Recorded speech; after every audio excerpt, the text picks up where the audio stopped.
नवमांश कुंडली कितनी महत्वपूर्ण है, ये किसी को बताने की आवश्यकता नहीं है। बल्कि कुछ प्राचीन ग्रंथों में तो यहां तक लिखा हुआ है कि नवमांश कुंडली को लग्न कुंडली मान करके भी अध्ययन किया जाना चाहिए। हालांकि इसका अर्थ ये नहीं होता कि आप लग्न कुंडली को छोड़कर सीधे नवमांश कुंडली का अध्ययन करने लग जाए या नवमांश कुंडली से फलादेश करने लग जाए। लेकिन लग्न कुंडली अगर बीज है और उसका पेड़ है, तो हम ये बोल सकते हैं कि जो नवमांश कुंडली है वो मिलने वाले फल को दर्शाती है। और अगर मिलने वाला फल ही खराब हो तो ये बात पूर्ण रूप से सत्य होंगी कि व्यक्ति का जो परिश्रम रहेगा, जो मेहनत रहेंगी, वो खराब हो जाएंगी। या फिर आप ऐसा समझिए कि किसी व्यक्ति ने मेहनत करके एक मतलब पौधा लगाया और उसे बड़ा किया, लेकिन बाद में पता लगा या बाद में स्थिति ऐसी बनी कि उस वृक्ष पर कोई भी फल ही नहीं आ रहे हैं, तो व्यक्ति की गई मेहनत, व्यक्ति का प्रयास निष्फल हो जाएगा, विफल हो जाएगा। तो इसीलिए नवमांश कुंडली से हमें किसी भी ग्रह का, किसी भी व्यक्ति का क्या फल है, उसके कार्यों का क्या परिणाम है, वो अवश्य ही देख लेना चाहिए। यह अवश्य है कि आप जैसे कुछ लोगों से सुनते होंगे कि हमने तो जन्म करवाया था, वो अब चूंकि ऑपरेशन से संतान होने वाली थी, तो जन्म जो हमने करवाया था वो एक पर्टिकुलर समय पर करवाया था, वो या फिर वो हमने कुंडली देख करके अच्छी कुंडली जिस समय बन रही है उस समय करवाया था। ठीक है, मान लिया कि आपने जो लग्न था वो आपने अपने अनुसार ले लिया, लेकिन क्या नवमांश कुंडली भी आप अपने अनुसार चुन सकते हैं? नवमांश कुंडली छोटे समय के लिए बनती है।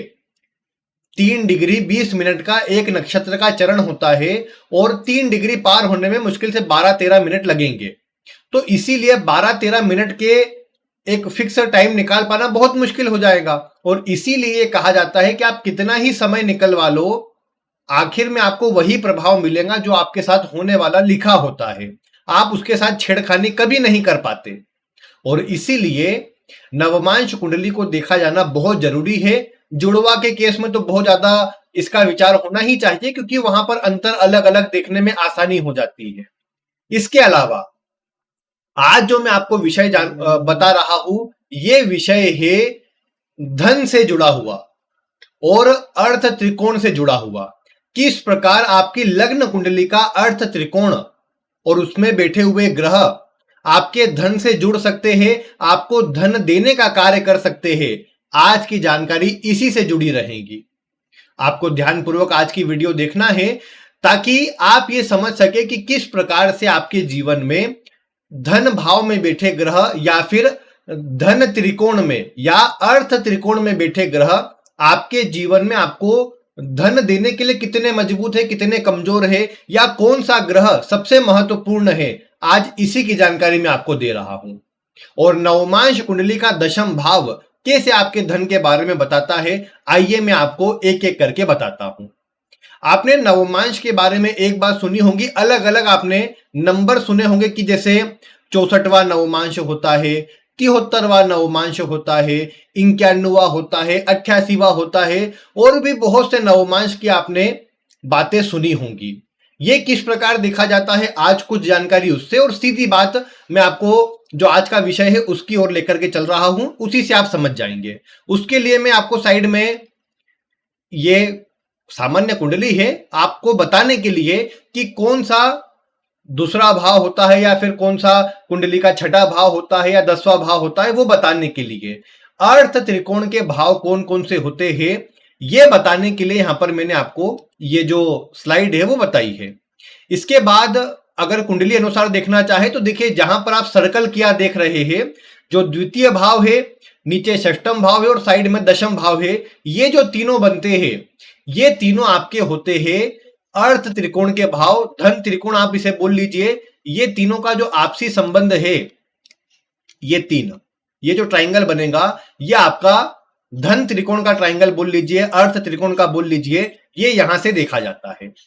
इसके बाद अगर आपको कुंडली अनुसार देखना है तो किसी भी कुंडली में आपको ये जो दूसरा भाव है, यहां पर जो अंक लिखा है उसके स्वामी को देखना है। ये जो कुंडली है इसके छठे भाव में मेष राशि है, इसे आपको देखना है और यहां पर आपको इस दशम भाव को देखना है। हम इनके स्वामियों की उतनी चर्चा नहीं कर रहे, बस आपको देखना है कि यहां पर कौन से ग्रह बैठे हुए हैं। ये तो मैंने राशि आदि आपको बता दी कि कौन से देखना है, लेकिन आपको बस इतना देखना है कि इन भाव में कौन कौन से ग्रह आपकी कुंडली में बैठे हुए हैं। मैं इसे आपको उदाहरण कुंडली के माध्यम से समझाता हूं। आप इस कुंडली को देखिए। इस कुंडली में यदि आप देखेंगे तो दूसरे भाव में 3 ग्रह बैठे हुए हैं। कौन कौन से? मंगल, गुरु और शुक्र। ये 3 ग्रह यहां पर बैठे हुए हैं। अब आपको बस इतना देखना है कि क्या इन 3 ग्रहों में से कोई भी ग्रह नवमांश कुंडली के दशम भाव में बैठा है। इन जो भी आपकी कुंडली के दूसरे भाव में ग्रह बैठे हैं, क्या उनमें से कोई भी ग्रह आपकी नवमांश की दशम भाव की राशि में या दशम भाव में जो आता है वहां पर क्या कोई बैठे हुए हैं? यदि आप गौर करेंगे तो यहां दशम भाव में मंगल विराजित है और ये जो मंगल है ये यहां लग्न कुंडली के अंदर दूसरे भाव में विराजित है। तो दूसरे भाव में बैठे ग्रह अगर नवमांश के दशम भाव में होंगे तो ये ग्रह आपके जीवन में सर्वाधिक मात्रा में धन देने में आपको जिम्मेदार रहेंगे। क्यों? आगे बताता हूं। इसके अलावा यही बात आप अगले अन्य भावों पर लगाकर देखिए। अगर कोई ग्रह छठे भाव में बैठा है और वो ग्रह नवमांश के दशम भाव में चला जाए तो भी ये ग्रह आपको धन देने के लिए प्रमुख जिम्मेदार रहेगा। इसके अलावा यदि कोई ग्रह नवमांश अपनी लग्न कुंडली के दशम में है और वही ग्रह नवमांश के अंदर भी दशम में बैठा हुआ है तो ये स्थिति का ग्रह भी जीवन काल में धन देने में प्रमुख जिम्मेदार रहेगा, प्रमुख प्रभाव निकाल करके लाएगा। और ऐसा क्यों बोल रहा हूं, आइए थोड़ा उसको समझाता हूं और फिर इसके प्रभाव को बताता हूं। सबसे पहली बात देखिए कि जो भी ग्रह, जैसा मैंने बताया कि कुंडली के दूसरे भाव में हो, छठे भाव में हो या 10वें भाव में, इन 3 भाव में कोई भी ग्रह बैठा हो, अगर वो नवमांश के दशम भाव में होगा तो पहली बात आपने गौर करेंगी, अगर आप गौर करेंगे इस पर, तो आप पाओगे कि वो ग्रह लगभग उसी अंश पर बैठा है लग्न कुंडली में जो आपके लग्न की डिग्री है। यानी मान लो लग्न आपका 10 डिग्री पर है तो यहां पर दूसरे, छठे और 10वें भाव में जो भी ग्रह बैठा होगा, अगर 10 डिग्री के आसपास में बैठा होगा तो वो आपको कुंडली के नवमांश कुंडली के दशम भाव में नजर आएगा। यानी कहने की बात यह है कि लग्न की डिग्री पर ही अगर दूसरे, छठे और 10वें भाव में कोई भी ग्रह बैठा हो तो वो ग्रह आपके जीवन में धन देने के लिए जिम्मेदार रहता है। इसमें फिर आप एक बात ये भी जोड़कर देख सकते हैं कि जैसे कुंडली के अंदर दूसरे भाव को अगर देखेंगे तो सबसे पहला जो दूसरे भाव में नवमांश आएगा वो वही नवमांश आएगा जो कुंडली के दशम भाव में आता है नवमांश के अंदर।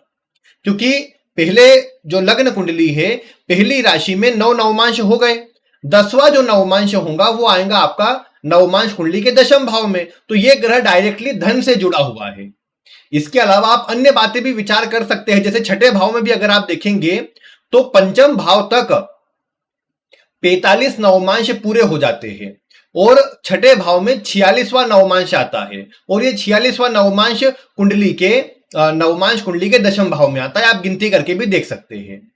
इसके अलावा दशम भाव में यदि आप देखोगे तो दशम भाव तक कुल नवम भाव तक 81 नवमांश पूरे हो जाते हैं। जो आपका मतलब 82वां नवमांश होता है वो दशम भाव में पड़ता है और दशम भाव में बैठा हुआ ग्रह अगर नवमांश के दशम भाव में हो तो ये ग्रह धन देने के लिए प्रमुख जिम्मेदार रहेगा, धन की स्थिति को बढ़ाएगा। क्योंकि अर्थ त्रिकोण का ग्रह मजबूत अर्थ त्रिकोण के केंद्र में जाकर बैठा है नवमांश के अंदर, तो ये उस भाव के प्रभाव को बढ़ाने का काम करेगा। लेकिन सभी के मायने अलग अलग होंगे जो आपको समझना है। जैसे मान लो दूसरे भाव में जो ग्रह आपकी लग्न कुंडली में है वही नवमांश में जाकर के बैठेगा तो ये आपको पैतृक धन भी दे सकता है, आपको बहुत सारे रिसोर्स प्रदान करेगा, अवसर प्रदान करेगा और आप उन अवसरों में अपनी मेहनत से अच्छी मात्रा में खुद के दम पर धन आदि आप अर्जित कर पाएंगे। अगर दूसरे में बैठा ग्रह नवमांश के दशम भाव में हो तो यह आपको देखने को मिलेगा। अगर छठे भाव में बैठा ग्रह नवमांश के दशम में है तो ये प्रतियोगिताओं से, चैलेंजेस का सामना करवा करके, बहुत ज्यादा आपसे हार्ड वर्क करवा करके, अन्य से ज्यादा मेहनत करवा करके आपको ये जीवन में आगे लेकर के जाएगा। आपको जीवन काल में रोग, शत्रु, ऋण सभी से लड़ करके और फिर जीवन काल में धन, सुख, संपदा देने का काम करेगा। और यही ग्रह अगर दशम में बैठा है और दशम नवमांश के भी दशम में ही बैठा हो, तो ऐसा ग्रह आपके जीवन काल के अंदर आपको लगातार कंटिन्यू उसमें प्रयास करवा करके, उस ग्रह से जुड़े क्षेत्र में प्रयास करवा करके, जैसे मंगल जैसा ग्रह हो कि मंगल दशम में है और नवमांश के भी दशम में है, तो आपको देखने को मिलेगा कि ऐसा ग्रह आपसे लगातार मेहनत करवाएगा, वो भी मंगल की फील्ड में। यानी कोई मतलब ऐसी फील्ड जिसमें आपकी यूनिफॉर्म फिक्स हो, वो फिर आर्मी में हो, हॉस्पिटल में हो, लॉयर आदि से जुड़ा कोई काम हो, लेकिन आपकी एक यूनिफॉर्म वाला वर्क हो और उसमें आपको टेक्निकल कोई वर्क हो, उसमें आपको आगे बढ़ाएगा। और आप ये पाओगे कि दशम में बैठा ग्रह आपसे लगातार मेहनत करा करके आपको धन, सुख, सुविधा, संपदा सब दिलाने का काम करता है, मान सम्मान देने का काम करता है। तो आप बस इतना देखिए कि दूसरे, छठे और दसवें इन तीन भावों में क्या आपकी लग्न कुंडली में कोई ग्रह बैठा है? अगर बैठा है तो नवमांश में क्या इन तीनों भाव में बैठा कोई भी ग्रह नवमांश के दशम भाव में जाता है? अगर जाता है तो आप ये देख पाओगे कि ये ग्रह आपके जीवन में धन, सुख, संपदा आपको दिलाएगा और इस ग्रह से जुड़ने पर आपके जीवन में धन, सुख, संपत्ति और अधिक बढ़ते जाएंगी। उस ग्रह से जुड़े कार्यों से भी सुख संपत्ति बढ़ती नजर आएंगी। तो ये तो जिनकी कुंडली में ग्रह बैठा है उनके लिए बात हो गई। जिनकी कुंडली में कोई ग्रह नहीं बैठा, उन्हें देखना है कि नवमांश के दशम भाव का स्वामी कौन है। जैसे मान लो अभी इसी कुंडली को ले लो, या चलिए मैं एक अन्य कुंडली लगाता हूं, हालांकि उसमें भी आप देखेंगे तो यही बात है कि उस कुंडली के अंदर भी कुंडली के अंदर दूसरे भाव में जो चार ग्रह बैठे हैं, शुक्र, मंगल, चंद्रमा और गुरु, इनमें से गुरु ग्रह नवमांश के अंदर भी दशम भाव में विराजित है। तो गुरु ग्रह नवमांश के दशम भाव में है, तो मतलब गुरु से जुड़ा प्रभाव, गुरु का कार्य, गुरु से जुड़ना व्यक्ति को धन आदि दिलाएगा, गुरु से जुड़े क्षेत्रों से दिलाएगा। ये बात तो यहां पर हो गई।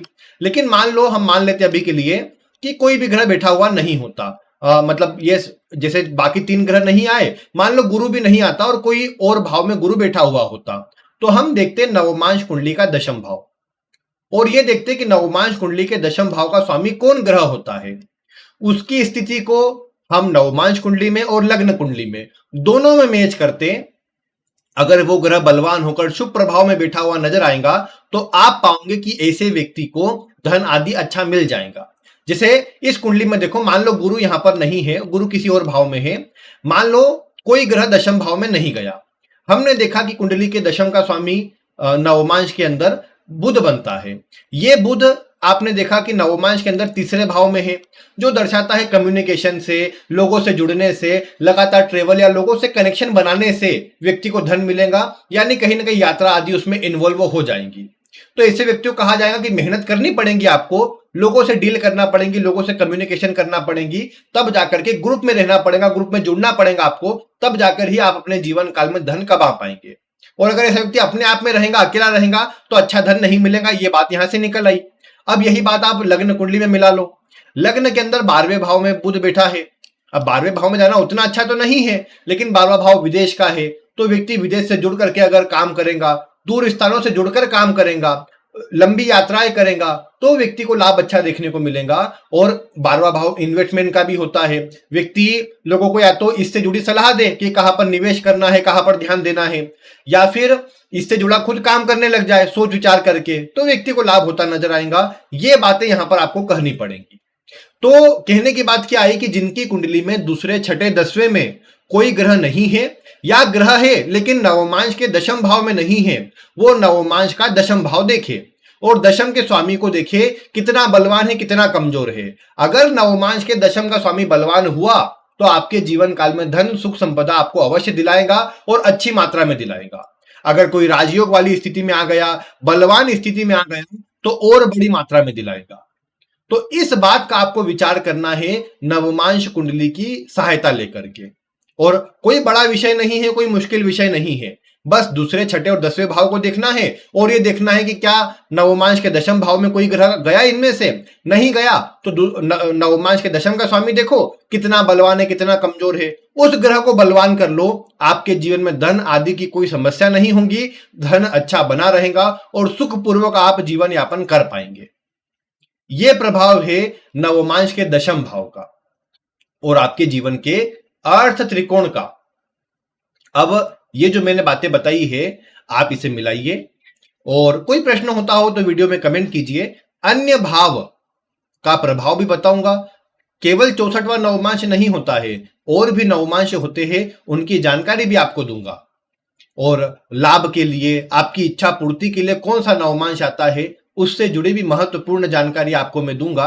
और वो जानने के लिए आपको बस चैनल को सब्सक्राइब करना है, बेल आइकन को दबाना है, जिससे आपको नोटिफिकेशन मिल जाए जब भी मैं कोई वीडियो आपको भेजता हूं तो। और बाकी लाइव होता है रविवार को, या बीच में भी होता रहता है अभी तो उस लाइव में आपको जानकारी मिल सके, आपके प्रश्नों का उत्तर आपको चाहिए तो वो मिल सके, उसके लिए भी बस आपको चैनल को सब्सक्राइब करना है।